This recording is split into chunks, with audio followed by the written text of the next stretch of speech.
പറയടാ, മത്തായിയെ കൊന്ന നീ തന്നെയല്ലേ? മത്തായിച്ചനെ ഞാൻ കൊല്ലാനോ? ഇല്ല സാർ, മത്തായിച്ചന്റെ കൂടപ്പുറപ്പിനെ പോലെയാ. പിന്നെ ആരാ കൊന്നത്? എനിക്കറിയില്ല സാറേ. നിനക്കറിയാം, മത്തായി ഞങ്ങളുടെ കസ്റ്റഡി ഉള്ളപ്പോ അയാളുടെ രൂപസാദൃശ്യമുള്ള ഒരാൾ മത്തായിയുടെ വീട്ടിൽ വന്നിരുന്നു. അയാൾ ആരാ? അത് മത്തായിച്ചന്റെ ബ്രദർ ഫാദർ ജെയിംസ് ആണ് സാർ. അവർ ട്വിൻസാ. വർഷങ്ങളായിട്ട് ഫാദർ അമേരിക്കയിലാണ് താമസിക്കുന്നത്. സത്യം പറയടാ, അങ്ങനെ ഒരു ബ്രദർ ഉണ്ടോ മത്തായിക്ക്? ഉണ്ട് സാർ. ഫാദർ ജെയിംസ് വന്നപ്പോ നിങ്ങൾ തമ്മിൽ കണ്ടിരുന്നോ? കണ്ടിരുന്നു. ഞാൻ മത്തായിച്ചന്റെ വീട്ടിൽ നിന്ന് പുറത്തേക്ക് ഇറങ്ങുമ്പോഴാണ് ഫാദർ ടാക്സിയിൽ വന്നിറങ്ങുന്നത്. 2 വാക്ക് കുശലവും പറഞ്ഞ് ഞാൻ അപ്പം തന്നെ പോവുകയും ചെയ്തു. പിന്നെ ഞാൻ അറിയുന്നത് പിറ്റേ ദിവസം രാവിലെ മത്തായിച്ചൻ മരിച്ചതായിട്ടാ. മത്തായി മരിച്ചിട്ട് ഫ്യൂണറലിലൊന്നും ഫാദർ ജെയിംസിനെ കണ്ടില്ലല്ലോ.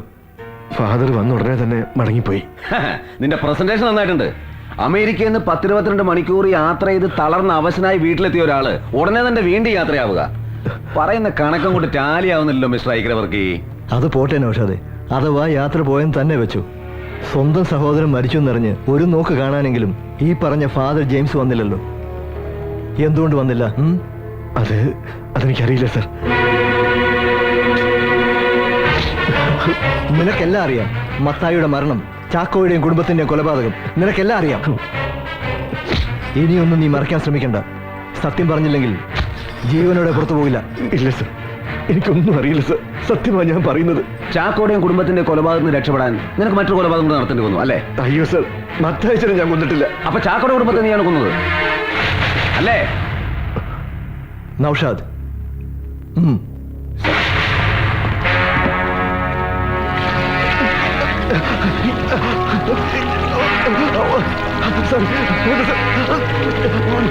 അയ്യോ വേണ്ട സർ,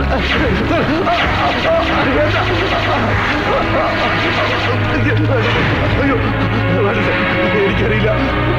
വേണ്ട സർ, അയ്യോ വേണ്ട,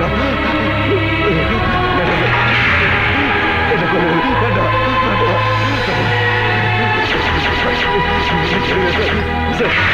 വേണ്ട, എനിക്കല്ല, ഞാൻ പറഞ്ഞില്ലേ, എനിക്കറിയില്ല സർ. അറിയില്ല, അറിയില്ല സർ, അറിയില്ല. ഞാൻ പറയാം.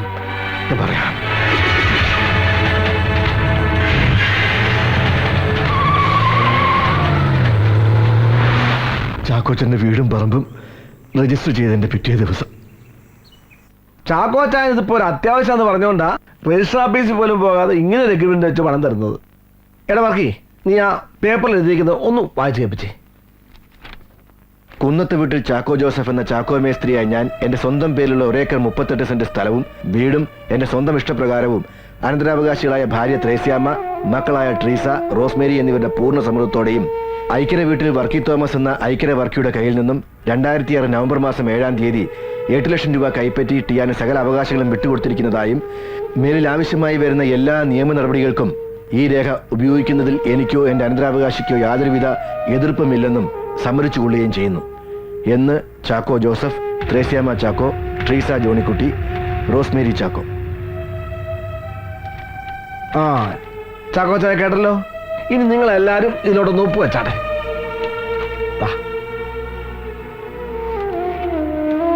അവിടെ ചെടുത്തി ഒപ്പിട്.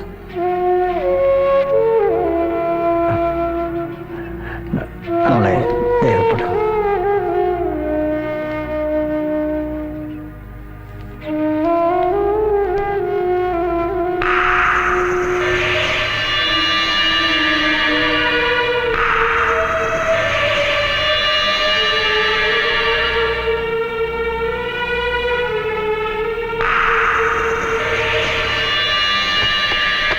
പത്തനംതിട്ടയിൽ ഒരു സ്ഥലം നോക്കി വെച്ചിട്ടുണ്ടായിരുന്നു.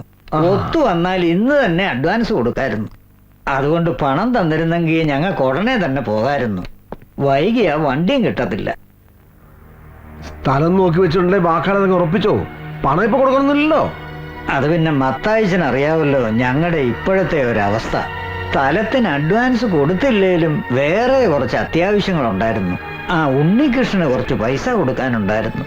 ഒരാപത്തി സഹായിച്ചതാ. തന്നെയുമല്ല ഇവിടെ കാര്യം. ചാക്കോച്ച എന്നാ പഴമ്പുരാണോ പറഞ്ഞുകൊണ്ടിരിക്കുന്നേ? അതൊക്കെ നിങ്ങളുടെ കാര്യല്ലേ. വേവോളം കാക്കാങ്കൊപ്പിന് 6 ക്ഷമിച്ചാലല്ല. അവരോട് കുറച്ചുകൂടെ സാവകാശം ചോദിക്കുക, അല്ല എന്നാ എന്നാ പിന്നെ ധൃതി വെച്ച് ഇപ്പൊ ഇങ്ങനെ ഒരു എഗ്രിമെന്റ് എഴുതേണ്ട കാര്യം ഉണ്ടായിരുന്നില്ലല്ലോ. എപ്പോഴാ മത്തായിച്ചന്റെ സൗകര്യം എന്ന് പറഞ്ഞാൽ അന്ന് രജിസ്ട്രേഷൻ നടത്തിയാ പോരായിരുന്നോ? ഒരു കാര്യം ചെയ്യ, ആ എഗ്രിമെന്റ് ഒപ്പുവെച്ച പേപ്പർ ഇങ്ങോട്ട് തന്നേരെ. എന്നിട്ട് മത്തായിച്ചന് സൗകര്യപ്പെട്ടൊരു ദിവസം വെച്ചോ. എന്നിട്ടാകാം ബാക്കി കാര്യങ്ങള്. കണ്ടോ ആളുടെ സ്വഭാവം മാറുന്ന കണ്ടോ? എന്നാ ചാക്കോച്ച ഒരു വിശ്വാസക്കേട് മാതിരി. ഈ പേപ്പർ ഞങ്ങളുടെ ഇരുന്നുകൊണ്ട് ഒരു കുഴപ്പവും ഇല്ല. അത് പറ്റില്ല മത്തായിച്ച, ഉള്ള കാര്യം പറയാമല്ലോ. മത്തായിച്ചന് സൗകര്യമുള്ള നേരം വരെ നോക്കിയിരിക്കാൻ എന്നെ കൊണ്ട് പറ്റില്ല. വേറെ ഇടപാടുകാരെങ്കിലും ഉണ്ടോന്ന് നോക്കണം. എന്റെ അവസ്ഥ അങ്ങനെ. അതുകൊണ്ട് ആ പേപ്പർ ഇങ്ങ് തന്നെ. വെറുതെ ഒച്ചപ്പാട് ബലം ഉണ്ടാക്കല്ലേ. വാക്കാ പറഞ്ഞ വിശ്വാസമല്ലേ വേണ്ട. എഗ്രിമെന്റ് തൽക്കാലം തരത്തില്ല. ഒരുമാതിരി തന്തയിലടി കാണിക്കരുത്. തരാനല്ലേ പറഞ്ഞു.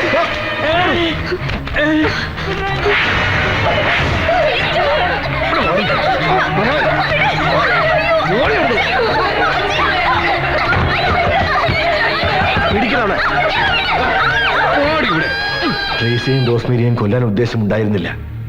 പക്ഷെ അവർ ജീവിച്ചിരുന്ന ഞങ്ങൾ ജയിലിൽ പോകേണ്ടി വരുമെന്ന ഭയം കൊണ്ടാ അവരെയും കൊല്ലേണ്ടി വന്നത്. എന്നിട്ട് ആ ഡെഡ് ബോഡികൾ കൊക്കയിൽ കൊണ്ടിട്ടതാരാ? ഞങ്ങളാണ് സാർ. എന്ത് ചെയ്യണമെന്നറിയാതെ പാതിരാത്രി വരെ ഞങ്ങൾ അവിടെ തന്നെ കഴിച്ചുകൂട്ടി. പിന്നീട് ഞങ്ങൾക്ക് തോന്നിയ ബുദ്ധിയാണ് KK റോഡിലുള്ള ആനമുടി കൊക്കയിൽ കൊണ്ട് ഈ ബോഡി ഉപേക്ഷിക്കുകയായിരുന്നു. അപ്പോ പോസ്റ്റ്മോർട്ടം ചെയ്ത ഡോക്ടറെ കൊന്നതും നീയും മത്തായും കൂടെയാണല്ലടാ? ഞാനല്ല സാർ. ഈ കേസ് അന്വേഷിക്കാൻ സാറ് വരുമെന്ന് അറിഞ്ഞപ്പോ സാറിനെ അപായപ്പെടുത്താൻ ഗുണ്ടകളെ വിട്ടത് മത്തായിച്ചനാ. അപ്പൊ മത്തായിച്ചനെ തല്ലിക്കൊന്ന് പോലീസ് സ്റ്റേഷനിലെ കുറ്റിക്കാട്ടി കൊണ്ടിട്ടത് ആരാണ്? എനിക്കറിയില്ല എന്ന് പറഞ്ഞില്ലേ സാർ. മത്തായിച്ചനെ കസ്റ്റഡിയിൽ എടുത്ത ശേഷം ഞങ്ങൾ തമ്മിൽ കണ്ടിട്ടേ ഇല്ല. ഫാദർ ജെയിംസ് ഇപ്പൊ എവിടെ ഉണ്ട്? അതെനിക്കറിയില്ല.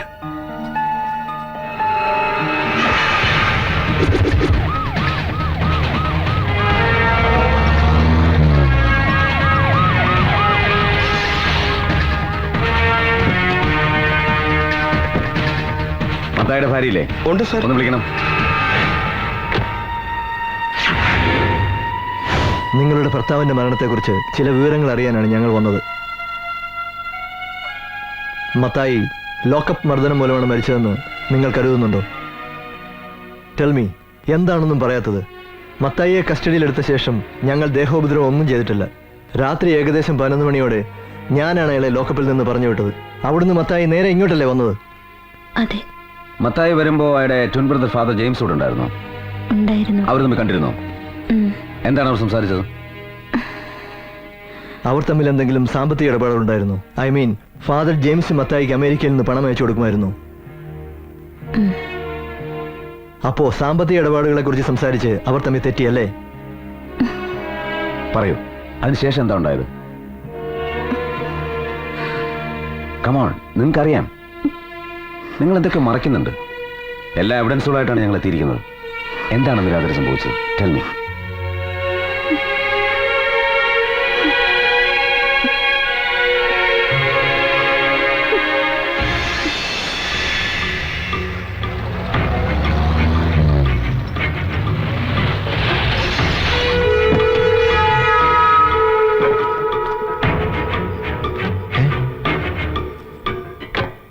അച്ഛനോ? അച്ഛൻ അമേരിക്കയിൽ നിന്ന് വരുന്ന കാര്യം ആരും ഒന്നും പറഞ്ഞില്ലല്ലോ. ആരെയും അറിയിക്കണമെന്ന് തോന്നിയില്ല.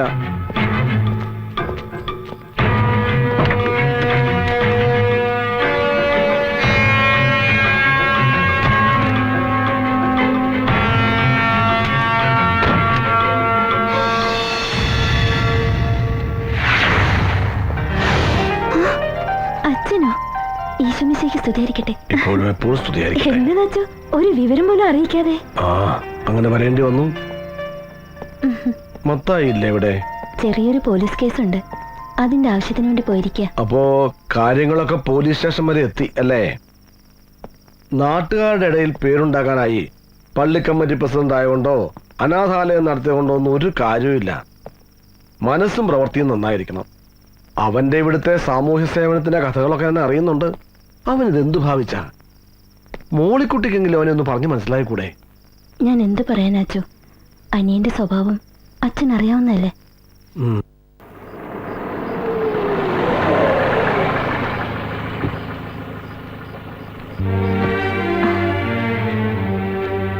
സ്റ്റേഷനിലെ കാര്യമൊക്കെ എന്തായി? ജെയിംസ് അച്ഛൻ വന്നിട്ടുണ്ട്. അരമനയിലേക്ക് പോവാൻ റെഡിയായി നിൽക്കുക. മുകളിലുണ്ട്.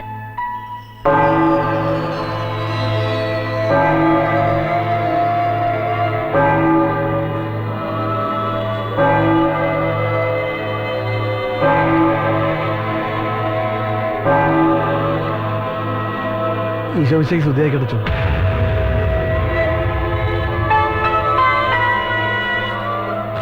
അച്ഛൻ ഒരു മുന്നറിയിപ്പും ഇല്ലാതെ കാര്യങ്ങൾ കൈവിട്ടു പോകുന്നതിന് മുമ്പ് ഇവിടെ എത്തണമെന്ന് തോന്നി. എന്താ നിന്റെ ഉദ്ദേശം? നിന്റെ ഈ പോക്ക് എങ്ങോട്ടാ?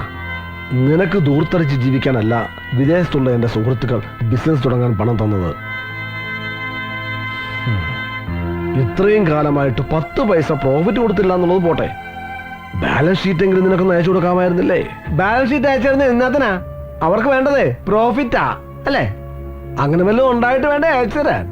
ഇത്രയും നാള് ഫിനാൻസ് നടത്തിയിട്ട് പ്രോഫിറ്റ് ഒന്നും ഇല്ലെന്നാണോ നീ പറഞ്ഞു വരുന്നത്? അങ്ങനെ കാര്യങ്ങൾ ചോദിക്കും. എങ്ങനെ സ്ഥാപനം നടത്തിക്കൊണ്ട് പോകുന്നെന്ന് എനിക്കും കർത്താവിന് മാത്രമേ അറിയൂ. പുറത്ത് കിടക്കുന്ന ആ പൈസ ഒന്ന് പിടിഞ്ഞു കിട്ടിയാ ഒന്ന് പിടിച്ചു നിൽക്കായിരുന്നു. അതെങ്ങനെയാ? ഒന്ന് മസൂലിറ്റി കാണിച്ച് വാങ്ങാന്ന് വിചാരിച്ച അത് നടക്കില്ലല്ലോ. ഒരു വികാരിയുടെ കൂടെ പുറപ്പായി പോയില്ലേ? ഓഹോ, അപ്പൊ നിനക്ക് ആ വിചാരം സംസാരത്തിലെങ്കിലും ഉണ്ട്. എടാ, ഒരു സ്ഥാപനം നല്ല രീതിയിൽ നടത്തിക്കൊണ്ട് പോകാൻ ഒരു ഗുണ്ടായസത്തിന്റെ ആവശ്യമില്ല. നല്ലൊരു മനസ്സും കർത്താവിന്റെ സഹായവും മാത്രം മതി. നീ ഒരു കാര്യം ചെയ്യ, ഈ ബിസിനസ്സിൽ നിനക്ക് പ്രോഫിറ്റ് ഇല്ലെങ്കിൽ ഇതങ്ങ് നിർത്തിയേക്ക്. ഒരു പട്ടക്കാരനും സഹോദരനും കൂടി വിദേശ മലയാളികളെ ചീറ്റ് ചെയ്തു എന്ന് പറയാൻ ഇടവന്നാൽ അവരോട് സമാധാനം പറയേണ്ടത് ഞാനാ. നിന്റെ പേരിൽ ലീഗൽ ആക്ഷൻ എടുക്കാൻ വരെ അവര് തീരുമാനിച്ചിരിക്കുക. അയ്യോ എന്റെ പൊന്നച്ചോ, വെറുതെ വരട്ടാതെ. ലീഗലായിട്ട് അവരെന്നാ പുളുത്താനാ? ഒരു ചുക്കും ചെയ്യാൻ പോകുന്നില്ല. അല്ല, ഉള്ള കാര്യം നേരെ ചോദിക്കാമല്ലോ. അവരെ ഇവരെന്തൊക്കെ വെറുതെ വഴിമാറി പറയാതെ അച്ഛൻ ഈ ബിസിനസ്സിൽ എന്നാ വേണ്ട വെച്ചാ പറ. എടാ, നന്നേ ചെറുപ്പത്തിലെ പൗരോഹിത്യം സ്വീകരിച്ച് എല്ലാ സുഖങ്ങളും ഉപേക്ഷിച്ചാ ഞാൻ. നിന്റെ നെറുകേടിന് കൂട്ടു നിൽക്കേണ്ടി വന്നാൽ അന്ന് ഞാൻ ഇല്ലാതാകുന്നതിന് തുല്യമാ. എനിക്കിപ്പോ ഈ നിമിഷം ഫൈനാൻസ് കമ്പനിയുടെ അക്കൗണ്ട്സ് കാണണം. എവിടെയാ അത്? അതൊന്നും ഇവിടെ ഇല്ല. അല്ലാതെ അച്ഛൻ ഒന്നും കാണുകയും വേണ്ട. കാണാൻ പറ്റുമോ ഞാൻ നോക്കട്ടെ. എന്നെ വിടെ, എന്നെ വിടെ. നീ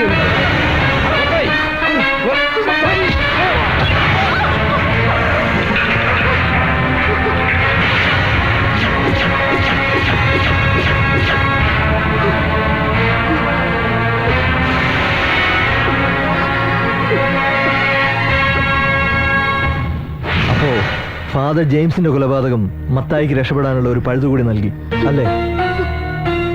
ഫാദറുമായുള്ള രൂപസാദൃശ്യം അയാൾ മുതലെടുത്തു. ഡെഡ് ബോഡിക്ക് സ്വന്തം വേഷപ്പകർച്ച നൽകി മരിച്ചത് മത്തായിയാണെന്ന് മോളിക്കുട്ടി ഒഴികെ മറ്റെല്ലാവരും അയാൾ സമർത്ഥമായി വിശ്വസിപ്പിച്ചു. ശരിയല്ലേ? അതെ. മത്തായി ഇപ്പൊ എവിടുണ്ട്? അരമനയിലേക്ക് പോയേക്കുവാ. സഭയുടെ തിരുവസ്ത്രമണിഞ്ഞ് ഫാദർ ജെയിംസ് ആയിട്ട് അല്ലേ? അരമനയിൽ ആരെ കാണാൻ വേണ്ടിയാണ് അയാൾ പോയിരിക്കുന്നത്? അതറിയില്ല. ഉച്ചയ്ക്കുള്ള ഫ്ലൈറ്റില് ഓസ്ട്രേലിയക്ക് പോകുന്നു പറഞ്ഞു.